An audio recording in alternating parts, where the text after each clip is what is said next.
بسم اللہ الرحمن الرحیم۔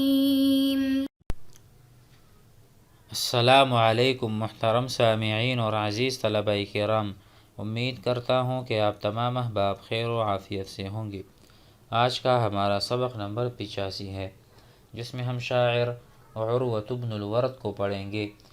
تعارف یوں ہے کہ ان اشعار کا پس منظر یہ ہے کہ شاعر حصول مال کے لیے کہیں گیا لیکن محروم ہو کر لوٹا۔ واپسی پر ان کا گھوڑا اور اونٹ بھی ہلاک ہو گیا۔ قبیلے کے لوگ سفر کرتے کرتے ایک باڑہ میں گھس گئے تھے۔ انہوں نے آگے جانے سے یہ کہہ کر صاف انکار کر دیا تھا کہ اس باڑے میں مر جانا اس سے بہتر ہے کہ وحشی جانور ہمیں کھا لیں۔ شاعر نے ان سے سفر کرنے کو کہا اور اپنے اونٹوں پر ان کا زاد سفر باندھا۔ وہاں سے نکل کر یہ لوگ بنو قزاعہ کی زمین میں آ گئے تھے اور یہاں سے مال حاصل کیا۔ ذیل میں جو اشعار آ رہے ہیں اس میں اسی طرف اشارہ ہے کہ ان کی قوم نہیں مان رہی تھی اور اس کے گھوڑے وغیرہ بھی ہلاک ہو گئے تھے، مال وغیرہ نہیں ملا تھا۔ تو آئیے پڑھتے ہیں اور سمجھتے ہیں۔ وقال عروۃ بن الورد قلت لقوم في الكنيف تروحوا عشية بتنا عند ماوان رزحي تنالوا الغنى أو تبلغوا بنفوسكم إلى مستراح من حمام مبرح ومن يك مثلي ذا عيال ومقترا من المال يطرح نفسه كل مطرح ليبلغ عذرا أو يصيب رغيبة ومبلغ نفس عذرها مثل منجح۔ وقال عروۃ بن الورد، عروۃ بن الورد نے کہا، قلت لقوم فی الکنیف تروحوا، میں نے تھکن کی وجہ سے گرمی ہوئی قوم سے کہا جو باڑے میں تھی کہ سر شام سفر کرو، جب کہ ہم نے رات گزاری مقام ماوان پہ۔ کہتے ہیں قلت لقوم، میں نے قوم سے کہا فی الکنیف، یعنی جب وہ کسی درخت کے سائے میں بیٹھے ہوئے تھے۔ میں نے کہا اپنی قوم سے فی الکنیف، درخت کے سائے میں یا جب آرام کر رہی تھی، تروحوا کہ رواح، رواح کہتے ہیں شام کو۔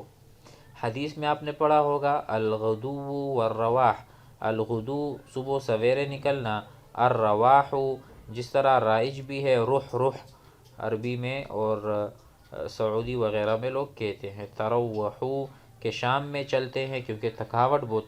عشیتا بتنا جب ہم نے رات گزاری تھی، عند ماوان رزحی، رزح کا معنی ہے تھکن کی وجہ سے گری ہوئی قوم۔ تو ان سب سے میں نے کہا کہ ہم تو ابھی سر شام سفر کر دو کیونکہ ہم نے رات گزاری مقام ماوان میں تھکے ہوئے ہیں۔ اب اس کا نتیجہ کیا ہوگا؟ تنالوا الغنى، تم غنیمت حاصل کر لو گے، او تبلغوا بنفوسکم، یا تکلیف دے موت سے اپنی جانوں کو آرام کی جگہ یعنی قبر تک پہنچا دو گے۔ او تبلغوا بلغا یبلغوا بنفوسکم، اپنی جانوں کے ساتھ تم پہنچ جاؤ گے۔ یہاں پر شاعر کہہ رہے ہیں تنالوا الغنى، یا تو تم مالدار ہو جاؤ گے یا تم اپنی جانوں کو ہلاکت میں ڈال دو گے۔ الی مستراح، وہ ایسی جگہ ہے اور ایسی راحت کی جگہ ہے، یعنی ایسی راحت میں من حمام مبرح، حمام کہتے ہیں موت کو، موت کو، مبرح تکلیف دینے والی موت۔ تو دنیا کی زندگی تکلیف دہ ہے کسی کی نظر میں کہ یہاں پر رہنا ہے نا۔ اس میں یہ بتانا چاہ رہے کہ اگر یہ جو تنگ دستی کی حالت ہے، ہمارے پاس کھانے پینے کی کچھ نہیں ہے، تو وہی بات ہے کہ کاد الفقر ان یکون کفرا، تو یہ بتانا چاہ رہے ہیں یا تو تم کو مال مل جائے گا، غنیمت مل جائے گی، اگر یہ نہ ملے تو سکون سے دنیا سے چلے جاؤ گے اور راحت مل جائے گی۔ وَمَن يَكُ مِثْلِي ذَا عِيَالٍ وَمُقْتِرًا، اور جو آدمی میری طرح عیالدار، وَمَن يَكُ مِثْلِي ذَا عِيَالٍ یعنی اہل و عیال والا آدمی میری طرح، وَمُقْتِرًا، مقتر تنگ دست کو کہتے ہیں، کہ جو میری طرح عیالدار اور مال مفقود ہونے کی وجہ سے تنگ دست ہو، من المال مال سے، مقترا من المال، یطرح نفسہ کل مطرحی، تو وہ اپنے آپ کو ہر ہلاکت خیز جگہ میں پھینک دیتا ہے۔ وہ پھر نہیں دیکھتا کہ میں ڈاکہ کر رہا ہوں، حرام کھا رہا ہوں، فلاں چوری کر رہا ہوں، جب وہ ایسی حالت کو آتا ہے تو پھر کچھ بھی کرنے لگتا ہے۔ وَمَن يَكُ مِثْلِي يَكُ يَكُنَ كَانَ يَكُونُ، جو میری طرح ہوگا، وَمُقْتِرًا مِّنَ الْمَالِ خَالِيًا مِّنَ الْمَالِ يَطْرَحُ يُلْقِي نَفْسَهُ، القا یلقی پھینکنا اپنے آپ کو، کل مطرحی فی کل مکان، لیبلغ عذرا تاکہ وہ عذر تک پہنچ جائے، او یصیب رغیبتاً یا پھر غنیمت مرغوبہ کو پالے، ومبلغ نفس عذرها مثل منجحی، اور اپنی جان کو درجہ عذر تک پہنچانے والا کامیاب آدمی کی طرح۔ کہتے ہیں کہ اپنی سی کوشش تنگ دست کی حصول روزی میں کرنی چاہیے، سو اگر حاصل ہو جائے تو بہت اچھا، اور ناکام رہے تو اس پر کوئی ملامت نہیں کہ اس کی طرف سے کوئی کسر نہیں رہی۔ وَمُبْلِغُ نَفْسٍ، اپنے نفس کو پہنچایا ہے عذر کے انتہا کو، مثل منجحی، وہ اس طرح ہے جیسے کامیاب ہو گیا، منجح ناجح، مثل الناجح، گویا کہ وہ بھی کامیاب ہوا اگرچہ اس کے ہاتھ کچھ نہیں آیا، کیونکہ محنت تو کی نا اس نے، سعی کی، تگ و دو کی، اگر چیز نہ ملی، غنیمت نہ ملی، مالدار نہ ہوا تو کوئی بات نہیں، پھر بھی وہ کامیاب ہے۔ یعنی ہماری ہار میں بھی جیت ہے اگر ہم محنت کر رہے ہوں۔ آگے پڑھتے ہیں، وقال ابو الابیض العبسی الا لیت شعری هل یقولن فوارس وقد حان منهم یوم ذاک قفول ترکنا ولم نجن من الطیر لحمه انا ابا الابیض العبسی وهو قتیل وذی امل یرجو تراثی وانما يصير له مني إذا لقليل وما لي مال غير درع ومغفر وأبيض من ماء الحديد صقيل وأسمر خطي القناة مثقف وأجرد عريان الصراط طويل أقيه بنفسي في الحروب وأتقي بهاديه إني للخليل وصول۔ وقال ابو الابیض، شاعر اسلامی ہے، یہ کہتے ہیں، الا لیت شعری، کاش میں جانتا، هل یقولن فوارس، کہ کیا شہسوار کہیں گے، وقد حان منہم، حالانکہ لوٹنے کا وقت قریب آ گیا، وقد حان منہم یوم ذاک قفول، ان کے واپس لوٹنے کا دن بھی قریب آیا، اگر شہسوار یہ کہہ دیں۔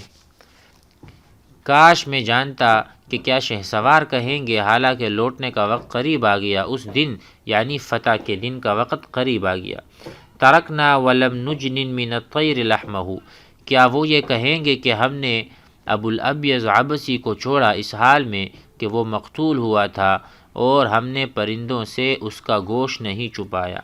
ترکنا، ہم نے چھوڑ دیا تھا ابو الابیض کو، ولم نجن من الطیر لحمہ ولم نخفی ولم نستر، ہم نے نہیں چھپایا تھا اس سے یعنی پرندوں سے اس کا گوشت بالکل بھی نہیں چھپایا، اور اس کو ہم نے مقتول چھوڑا تھا، ابو الابیض العبسی وہو قتیل، اور وہ مرا پڑا تھا، اگر شہسوار یہ کہنے لگیں گے اس دن سے پہلے کہ فتح نہیں ہو۔